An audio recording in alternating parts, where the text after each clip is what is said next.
والأب له حق أكثر من حق الأم. الأم البر لها أكثر، لكن الحق للأب أكثر. الأب هل كثر حقه عظيم، اللي الفقهاء قايلين لو أن أبا قتل ابنه لا يقتل به. مو نريد نقول خلي الآباء يقتلون أبنائهم، لا، يعني ما يقتص منه. لو الأم قتلت ابنها يقتلوها، لكن الأب ما يقتلوه. الأب له ولاية على الصغار، الأم ما لها ولاية.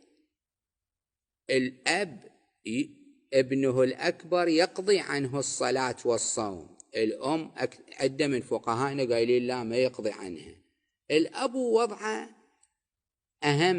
أهم واحد بالنسبة للإنسان.